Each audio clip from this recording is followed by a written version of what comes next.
नमस्कार। दिन भर की बड़ी खबरों में आपका स्वागत है। मैं हूं आपके साथ मीनाक्षी त्रिवेदी। आज इस बुलेटिन में बात होगी कर्मचारियों की सैलरी कटौती पर सुप्रीम सुनवाई की, जीएसटी काउंसिल में हुए फैसलों की। जानेंगे पीएम मोदी ने कैसे बढ़ाई नीतीश की परेशानी और बीजेपी पर क्यों बरसे सीएम गहलोत। आखिर में बात जनता पर पड़े महंगाई के बोझ की। लेकिन तमाम बड़ी खबरों से पहले एक नजर सुर्खियों पर।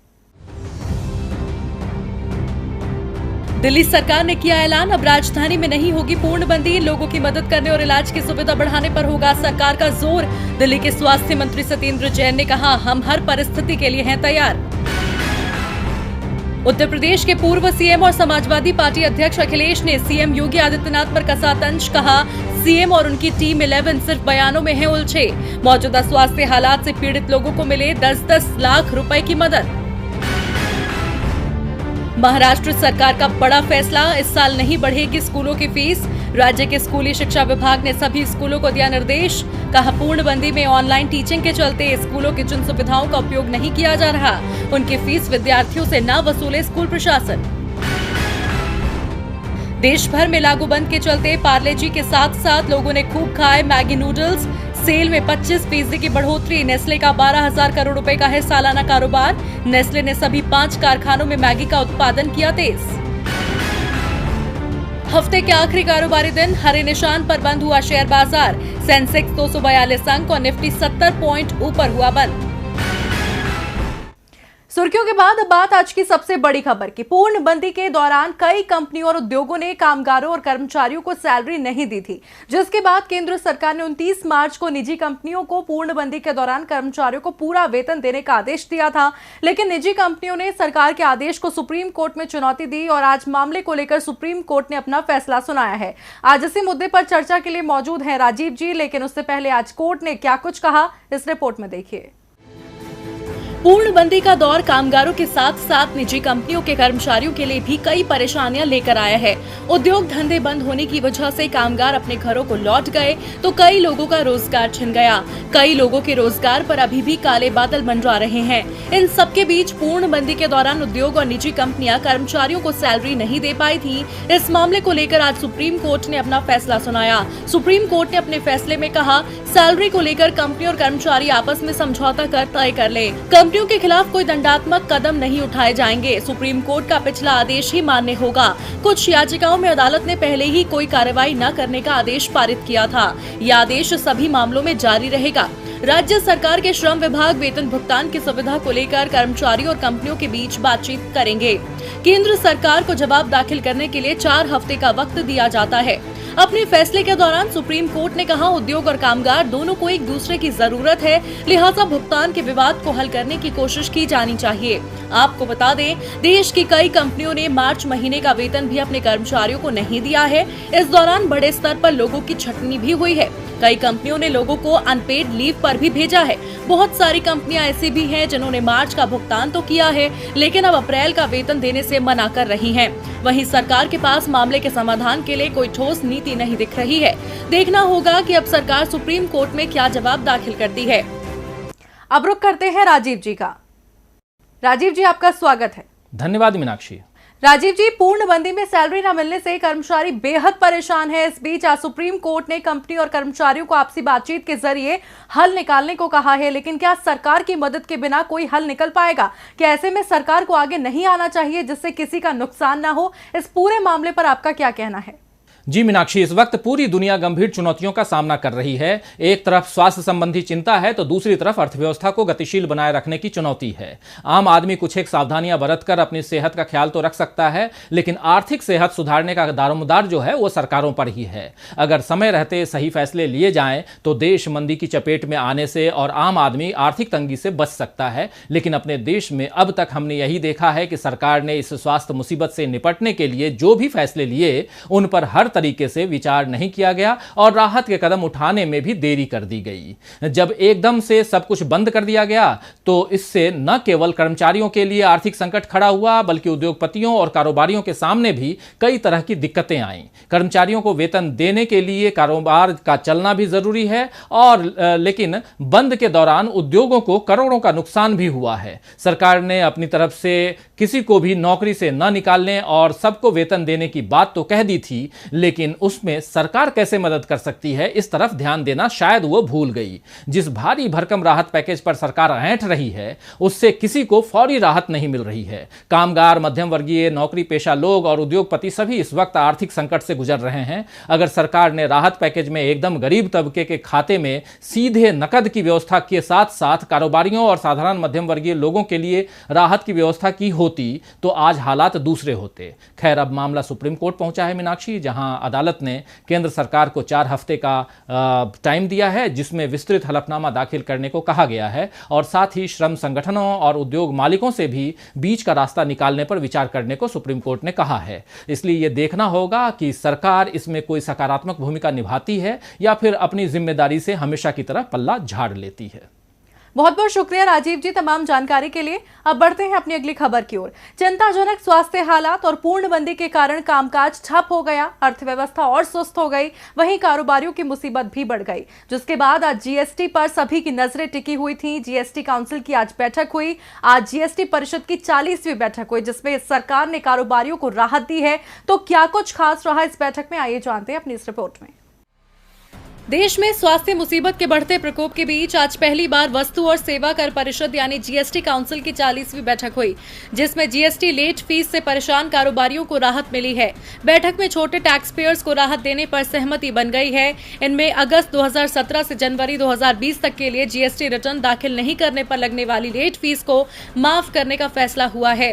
लेकिन ये राहत उन व्यापारियों को मिलेगी जिनकी कोई टैक्स लायबिलिटी नहीं है। इसके तहत सालाना 5 करोड़ रुपए से कम टर्नओवर वाले कारोबारियों को फरवरी से जून 2020 के बीच रिटर्न फाइल करने पर सिर्फ 9% ब्याज चुकाना होगा। आपको बता दें, मौजूदा हालात के चलते जीएसटी काउंसिल की बैठक वीडियो कॉन्फ्रेंसिंग के जरिए हुई। इस बैठक में राज्यों को मुआवजा और कंपनसेशन सेस में ज्यादा फंड जुटाने पर भी चर्चा हुई। वित्त मंत्री निर्मला सीतारमण ने कहा, जुलाई 2017 से लेकर जनवरी 2020 तक की बहुत सी रिटर्न फाइलिंग लंबित है। ऐसे में जिन्होंने रिटर्न नहीं भरा है उनसे किसी तरह का विलंब शुल्क नहीं लिया जाएगा।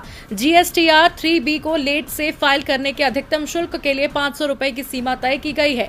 जीएसटीआर 3B को फाइल करने की अवधि 1 जुलाई से 30 सितंबर के बीच कर दी गई है। वित्त मंत्री निर्मला सीतारमण के साथ बैठक में सभी राज्यों के वित्त मंत्री भी शामिल हुए, जिन्होंने केंद्रीय वित्त मंत्री के सामने अपनी बातें रखी। इसके साथ ही बैठक में मौजूदा मुसीबत के कारण केंद्र और राज्यों के राजस्व पर पड़ने वाले असर और इसकी भरपाई पर बातचीत हुई है। टैक्स और रिटर्न दाखिल करने की तारीख आगे बढ़ाने से सरकार ने अप्रैल और मई के जीएसटी कलेक्शन के आंकड़े जारी नहीं किए हैं। गौरतलब है कि इससे पहले मार्च में हुई जीएसटी काउंसिल की 39वीं बैठक में भी स्वास्थ्य मुसीबत को लेकर अर्थव्यवस्था पर पड़ने वाले प्रभाव को लेकर चर्चा हुई थी।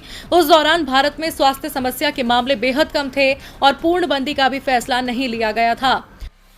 अब एक तरफ जहां केंद्र की नरेंद्र मोदी सरकार ने आज जीएसटी को लेकर कारोबारियों को राहत दी है, तो वहीं दूसरी तरफ पीएम मोदी ने खुद बिहार में अपने सहयोगी की मुसीबत बढ़ा दी है। जी हां, BJP JDU supremo Nitish Kumar की अगुवाई में चुनाव लड़ने की बात भले ही कर रही हो, लेकिन सभी 243 सीटों पर पीएम मोदी की वर्चुअल रैली की तैयारियां देखकर जेडीयू खेमे की बेचैनी बढ़ गई है। आखिर पीएम मोदी की वर्चुअल रैली की तैयारियां क्यों उड़ा रही है सीएम नीतीश कुमार की नींद, इस रिपोर्ट में देखिए। देश में मौजूदा स्वास्थ्य मुसीबत दिन ब दिन विकराल रूप धारण कर रही है, लेकिन मोदी सरकार तो मौजूदा मुसीबत को लेकर कम और बिहार के चुनावों को लेकर ज्यादा तैयारियां करती नजर आ रही है।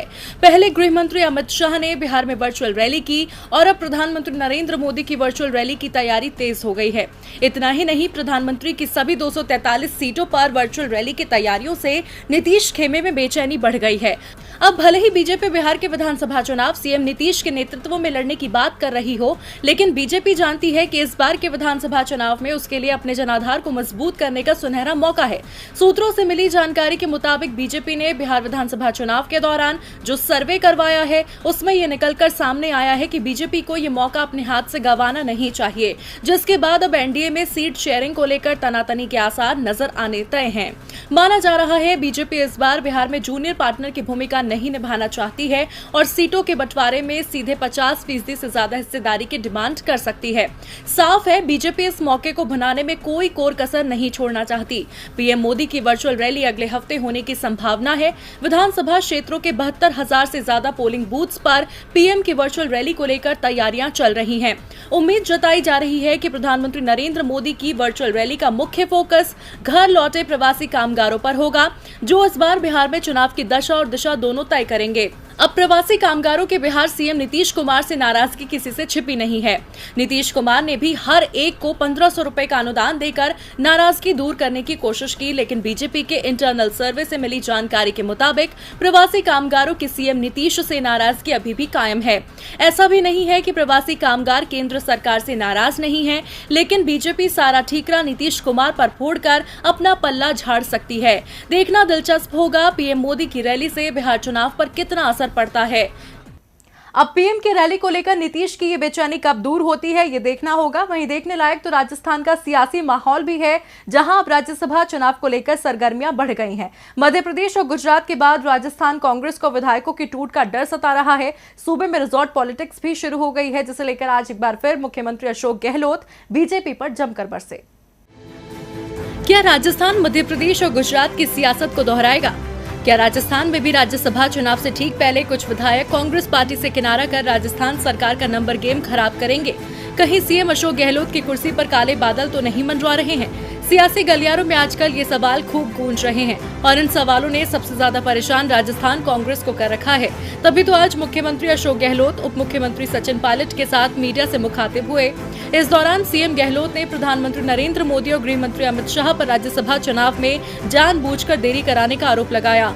गहलोत ने कहा, विधायकों को खरीदने के लिए चुनाव टलवाया गया था, वापस चुनाव शुरू हो रहे हैं। देश में लोकतंत्र को खत्म किया जा रहा है। कौन दर्द बांट रहा है और कौन दवा बांट रहा है, ये फैसला करना होगा। मौजूदा स्वास्थ्य मुसीबत के बावजूद मध्य प्रदेश में सरकार बदल गई। मोदी जी कांग्रेस मुक्त भारत बनाने की बात कहते हैं। कांग्रेस देश के डीएनए में है। जाति और धर्म के नाम पर जनता को कब तक लड़ाओगे? जहां एक और राजस्थान में चल रहे मौजूदा सियासी घटनाक्रम को लेकर गहलोत बेचैन दिखे, तो दूसरी ओर डिप्टी सीएम सचिन पायलट राज्यसभा चुनाव में राजस्थान में कांग्रेस की जीत को लेकर आश्वस्त नजर आए और उन्होंने राज्यसभा चुनाव में 2 सीटों पर कांग्रेस की जीत का दम भरा। दरअसल राजस्थान में राज्यसभा की 3 सीटों के लिए 4 उम्मीदवार मैदान में हैं। आंकड़ों के लिहाज से फिलहाल 2 सीटें कांग्रेस और 1 सीट बीजेपी के खाते में जाती दिख रही है, लेकिन बीजेपी ने 2 उम्मीदवार उतारकर राजस्थान कांग्रेस की टेंशन बढ़ा दी है। बता दें कि कांग्रेस से केसी वेणुगोपाल और नीरज डांगी, जबकि बीजेपी से राजेंद्र गहलोत और ओमकार सिंह चुनावी मैदान में हैं। राजस्थान में एक उम्मीदवार को जीत के लिए 51 वोट की जरूरत है। कांग्रेस के पास 107 विधायक हैं, वहीं बीजेपी के पास खुद के 72 विधायक हैं और उसे 3 आरएलएसपी विधायकों का समर्थन भी प्राप्त है। कांग्रेस राज्यसभा चुनाव से पहले किसी तरह की कोताही नहीं बरतना चाहती, लिहाजा पार्टी ने सभी विधायकों को 3 दिन से रिजॉर्ट में रखा हुआ है। अब मध्य प्रदेश और गुजरात में जो कुछ हुआ वो सबने देखा, लिहाजा राजस्थान कांग्रेस के लिए तैयारियां पुख्ता करना बेहद जरूरी है। भारतीय जनता पार्टी जहां बिहार में विधानसभा चुनाव से लेकर मध्य प्रदेश उपचुनाव और राज्यसभा चुनाव तक की रणनीति बनाने में जुटी है, विपक्षी खेमे में सेंधमारी की कोशिशें हो रही हैं, तो वहीं बीजेपी शासित हिमाचल प्रदेश में तो अपने नेता ही सरकार की सिरदर्दी बढ़ा रहे हैं। हिमाचल बीजेपी में बगावत के सुर बुलंद होने लगे हैं। आखिर क्या है पूरा मामला, इस रिपोर्ट में देखिए। हिमाचल प्रदेश बीजेपी में मची अंतर्कलह अब बाहर आ रही है। हिमाचल में बीजेपी विधायकों और पार्टी संगठन के बीच दिन ब दिन तल्खियां उभर रही हैं। सूबे के सबसे बड़े जिले कांगड़ा के कुछ विधायकों में सरकार और संगठन के प्रति नाराजगी अच्छे संकेत नहीं माने जा सकते। कयास लगाए जा रहे थे कि बीजेपी विधायक दल की बैठक में हर मुद्दे पर चर्चा होगी और इसके बाद हालात बेहतर हो जाएंगे, लेकिन बैठक के बाद तो हालात और भी ज्यादा खराब होते दिख रहे हैं। पार्टी के अंदरूनी सूत्रों की माने तो बैठक में मंत्री पद और प्रदेश अध्यक्ष पद के लिए कोई बातचीत नहीं की गई, बल्कि यहां ज्यादातर विधायकों ने अपना गुस्सा निकाला। ज्वालामुखी के विधायक रमेश धवाला ने भी कुछ तल्खी से अपनी बात रखी। बैठक में कांगड़ा के विधायकों की नाराजगी ने कुछ ऐसा असर किया कि मुख्यमंत्री जयराम ठाकुर ने कांगड़ा के विधायकों के साथ फिर एक विशेष बैठक बुला ली। इस बैठक में विधायकों का गुस्सा फूट पड़ा। रमेश धवाला ने तो बाद में अपनी बात मीडिया के सामने भी रख दी। धवाला ने कहा कि संगठन और सरकार में कोई तालमेल नहीं है। पार्टी के संगठन मंत्री पवन राणा सरकार और संगठन दोनों जगह हस्तक्षेप कर रहे हैं। संगठन चुने हुए नुमाइंदों की नहीं सुन रहा है। जिनका कोई आधार नहीं और जो सत्ता के साथ अपनी निष्ठाएं बदल लेते हैं, ऐसे लोगों को दिन रात काम करने वाले कार्यकर्ताओं के ऊपर तरजीह दी जा रही है। धुआला ने कहा कि ऐसे कार्यकर्ता जिनके कारण हम लोग चुनाव जीतते हैं और जो पार्टी के लिए दिन रात काम करते हैं, उनकी अनदेखी होगी तो पार्टी कैसे मजबूत रह पाएगी। पार्टी कार्यकर्ताओं के ऊपर अगर लोग बाहर से लाकर थोपे जाएंगे तो अगला चुनाव जीतने की अपेक्षा कैसे की जा सकती है। उन्होंने सीएम के सामने साफ कहा कि संगठन अपना काम करे और विधायकों को अपना काम करने दे। अब धुआला ने मीडिया और सीएम के सामने अपनी पूरी भड़ास तो निकाल ली, लेकिन अब देखना होगा बीजेपी में इस राजनीतिक हलचल के बाद किस तरह से कांगड़ा के विधायकों को संतुष्ट किया जाता है। और बुलेटिन के आखिर में बात जनता पर पड़े महंगाई के बोझ की। देश में इस वक्त स्वास्थ्य मुसीबत ने अपना दायरा काफी बढ़ा लिया है। सरकार ने आर्थिक गतिविधियों को तेजी देने के लिए अनलॉक 1 की शुरुआत क्या की। स्वास्थ्य समस्या के मामलों ने भी रफ्तार पकड़ ली, जिससे सरकार के साथ लोगों की बेचैनी भी बढ़ी हुई है। इसी बीच जनता के लिए एक और समस्या सामने खड़ी है और वो है बढ़ती महंगाई की। पेट्रोल डीजल के दाम तो जैसे आसमान पर पहुंचने वाले हैं। देश में जनता पहले ही बढ़ती स्वास्थ्य मुसीबत से सहमी हुई है। पूर्णबंदी के चलते लाखों लोग बेरोजगार हो चुके हैं। इसी बीच अब महंगाई भी आसमान पर पहुंचती जा रही है। जी हां, पेट्रोल और डीजल के दामों में बढ़त का सिलसिला बदस्तूर जारी है। आज भी पेट्रोल के दामों में 57 पैसे प्रति लीटर और डीजल के दामों में 59 पैसे प्रति लीटर की बढ़ोतरी की गई है। पिछले 6 दिनों से लगातार पेट्रोल और डीजल के दाम बढ़ रहे हैं। इन 6 दिनों के अंदर पेट्रोल के दाम 3 रुपए 31 पैसे प्रति लीटर और डीजल के दाम 3 रुपए 42 पैसे प्रति लीटर बढ़ चुके हैं। इससे पहले गुरुवार को पेट्रोल और डीजल के दाम में लगातार 5वें दिन बढ़ोतरी की गई थी। देश की राजधानी दिल्ली में पेट्रोल 74 रुपए प्रति लीटर हो गया था और डीजल की कीमत भी बढ़कर 72 रुपए 22 पैसे प्रति लीटर हो गई थी। शुक्रवार को हुई बढ़ोतरी के बाद पेट्रोल की कीमत 74 रुपए 57 पैसे प्रति लीटर और डीजल की कीमत 72 रुपए 81 पैसे प्रति लीटर हो गई है। इंडियन ऑयल की वेबसाइट के अनुसार महानगरों में पेट्रोल की कीमत दिल्ली 74 रुपए 57 पैसे, कोलकाता 76 रुपए 48 पैसे, मुंबई 81 रुपए 53 पैसे, चेन्नई 78 रुपए 54 पैसे प्रति लीटर हो गया है। चेन्नई 78 रुपए 54 पैसे प्रति लीटर हो गया है। वहीं डीजल के दाम 4 महानगरों में बढ़कर दिल्ली में 72 रुपए 81 पैसे, कोलकाता में 68 रुपए 70 पैसे, मुंबई में 71 रुपए 48 पैसे, चेन्नई में 71 रुपए 21 पैसे प्रति लीटर हो गया है, जिसका सीधा असर जनता की जेब पर पड़ रहा है। ऐसे में सवाल है कि जब देश पहले ही स्वास्थ्य मुसीबत से घिरा है, लोगों से रोजगार छीन चुका है, तो सरकार जनता को राहत देने के बजाय महंगाई का बोझ क्यों बढ़ा रही है। फिलहाल दिन भर की बड़ी खबरों में इतना ही। आप देखते रहिए।